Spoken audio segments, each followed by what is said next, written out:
Many video gamers ask the question, should I buy Disney Infinity? Would I like this game? Would this game appeal to me? This video will act as a guide to newcomers of the Disney Infinity series of games. For those of you who are wondering, is this game right for me? What is this game all about? Will I enjoy this game?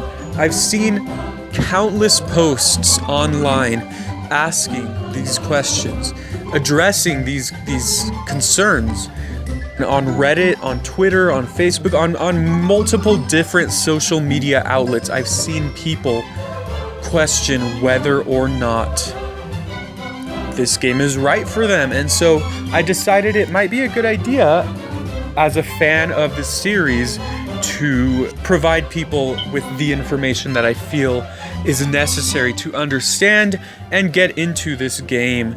And so first of all, I'd like to say that, like I said, I am just a fan of this game. I am not in any way affiliated with or associated with Disney Interactive, Disney Infinity, any branch of Disney or anything regarding them.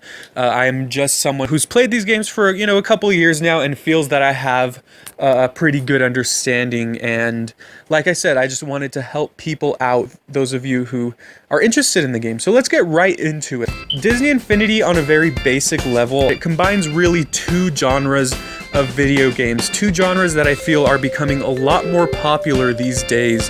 It combines the toys to life genre and the sandbox video game genre.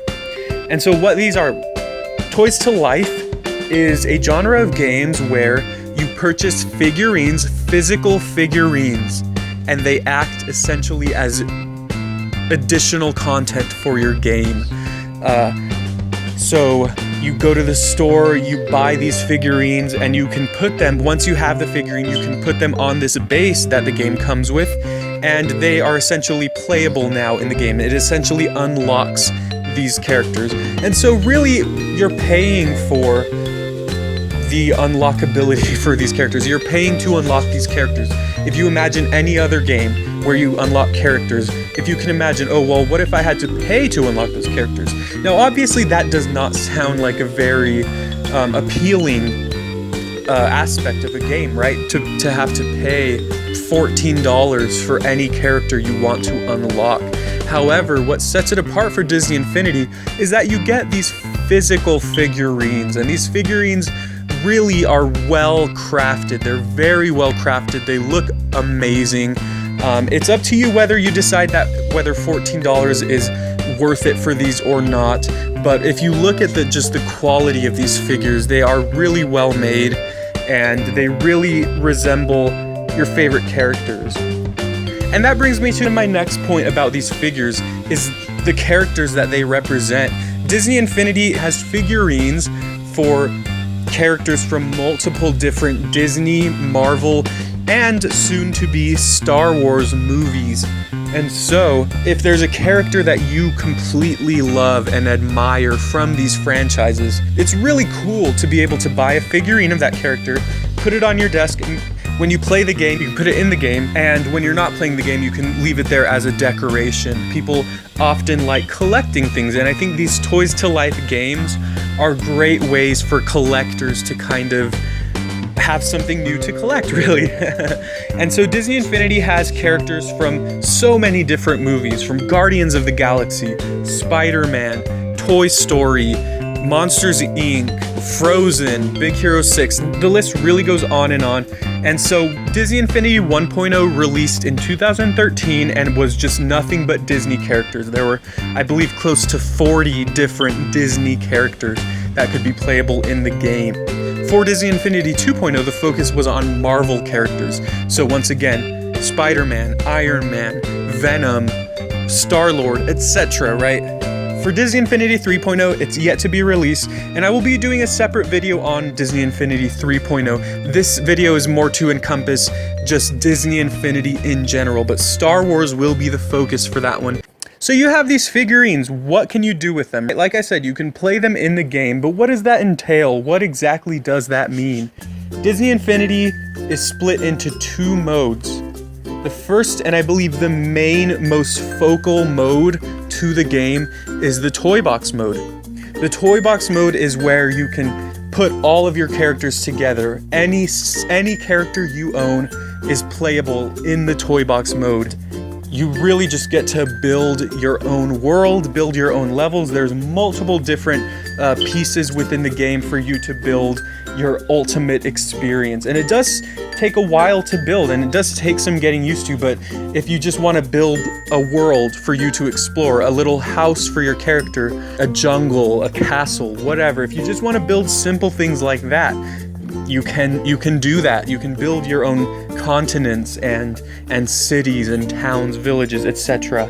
Also, you can make your own games. There are these objects called creativitoys. Creativitoys are essentially, they make logic in the game. They are little toys in the game that allow you to facilitate gameplay. So for example, there's a timer, and obviously this creativitoy, when it's activated, will start a timer in your toy box. If you want to do like a race or a collection game, there are multiple different creativitoys and really multiple different game types you can build. You can build a fighting game, an arena game, a racing game, a collection game. There's so much you can do in this. And not only that, if you don't feel like building, or you don't feel like you have the time to build these massive and expansive worlds, you can download worlds and levels created by other people under the community content feature of the game. And so if you don't feel like building, you can leave that to someone else, and there are some amazing Toybox artists in this game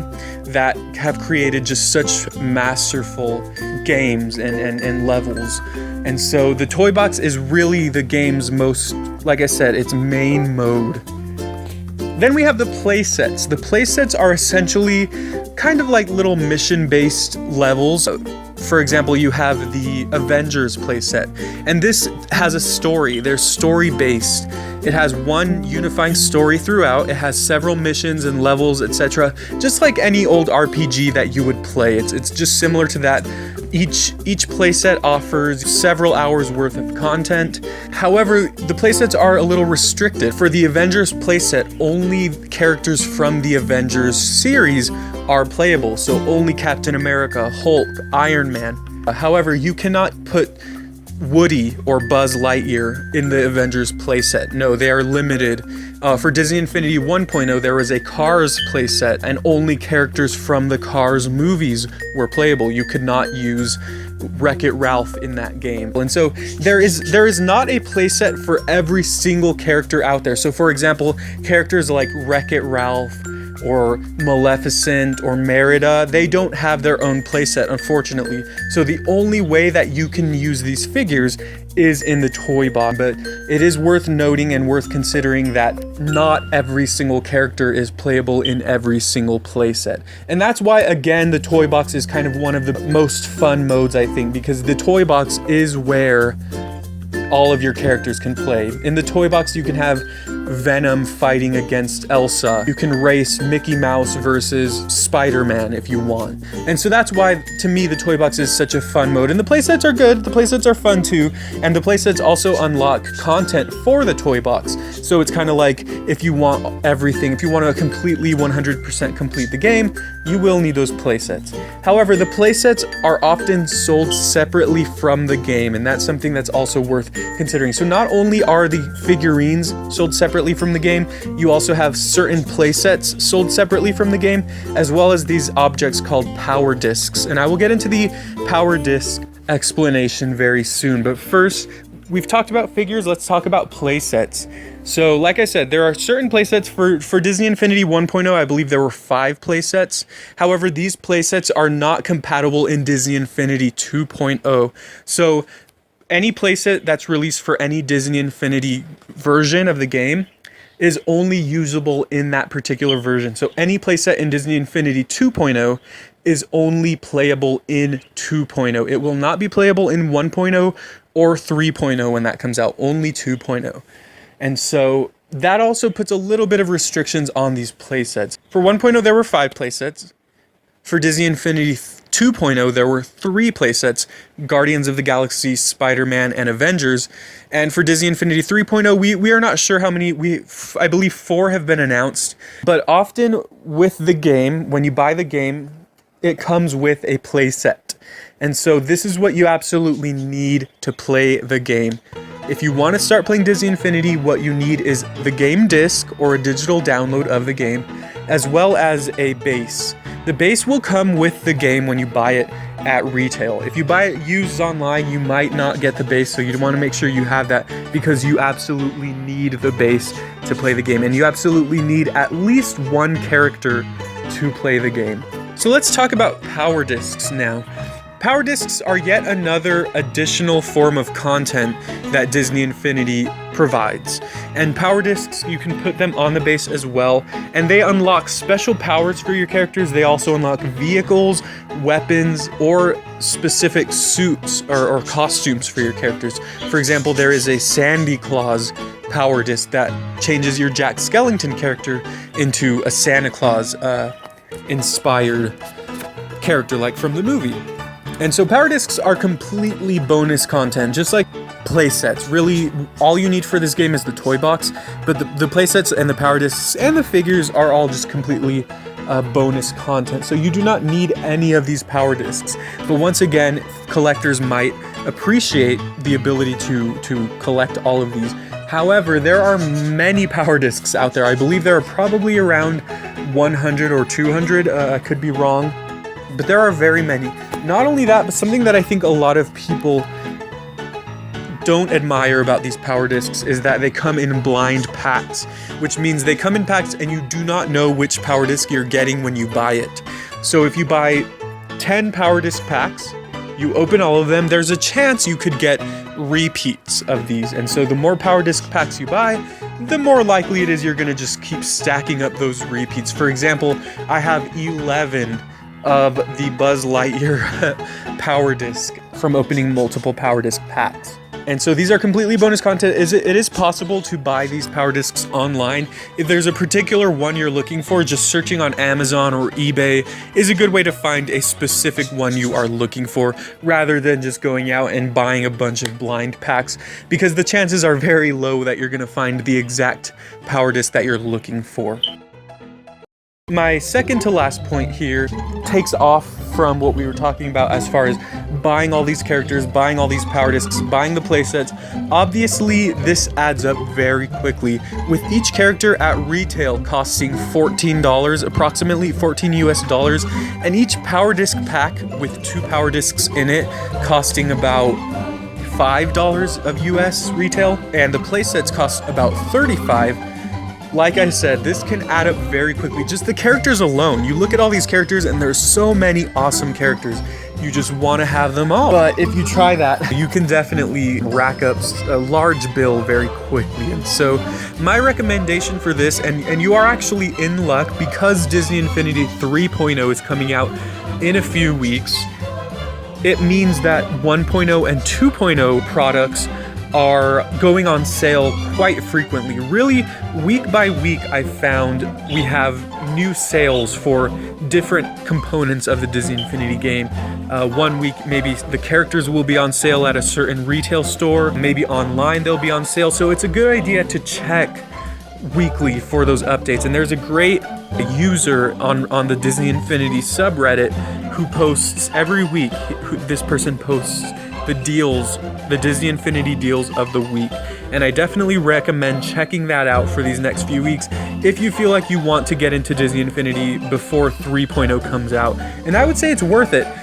When Disney Infinity 2.0 came out, it cost $75 for the starter pack. That included the game disc, the Avengers playset, as well as Iron Man, Thor, and Black Widow figures. All of that came together for $75. Now you can actually find these starter packs for probably $19 or $20, which is a humongous discount. So if you want those 3 characters and you want to try Disney Infinity before 3.0 comes out, I definitely recommend that. If you can find the game for $30 or less, that is a great deal. Even $40, all things considered, is usually a much better deal than the original $75 price. So looking for sales for this game is my number one point of advice. And even I believe once 3.0 does come out and 2.0 and 1.0 start to kind of fade away from retailers, I've noticed when I go to the store, Disney Infinity 2.0 is pretty prominent in the stores. You can see any character from 2.0 at really any store you go to. And however, for 1.0, many of the characters are a lot harder to find in store now. I can't really find Syndrome or Mrs. Incredible when I go to the store where I can find any 2.0 characters. So, like I said, when 3.0 comes out, 2.0 figures will become a lot more scarce in the stores. So just be on the lookout for those sales if you want to get into the game. That if you can find it for $30 or less, the actual 2.0 game, I highly recommend that. If you really consider the cost of each individual thing in that game, you are definitely getting a great deal. And it gives you an opportunity to try out the game for cheap. And if you like it, you can keep buying more figures and wait for 3.0. And if you don't really like it, it's not that bad of an investment. If you're excited for Star Wars, it might be a good idea to still pick up a couple figurines from 1.0 or 2.0 so you can play with them in the 3.0 toy box. The last thing I want to talk about, and I briefly did touch on this, is the fact that Disney Infinity has the community content where you can play levels created by other players of the game. And this is an aspect of the game that I really want to stress, is that it's a really big community environment. You really get the feeling when you play this game and when you watch others play this game and when you play with others and when you watch, Disney Infinity Toybox TV, etc. You really get a feeling that you're part of a larger community. And that's something I don't think you get out of very many games in today's industry. The community is very strong with this one, and I definitely recommend playing the game to become a part of that. I hope I could be of some help in you making your decision for this game. If you have any questions, feel free to comment below and I will definitely do my best to answer them. I hope I've covered everything there is to know about getting into Disney Infinity, and I hope to see many of you joining this large community of Disney, Marvel, and Star Wars fans and video gamers. It's really just a great experience overall, and I highly recommend it to anyone who shows any interest in it. And we all welcome you openly, so thank you very much for watching.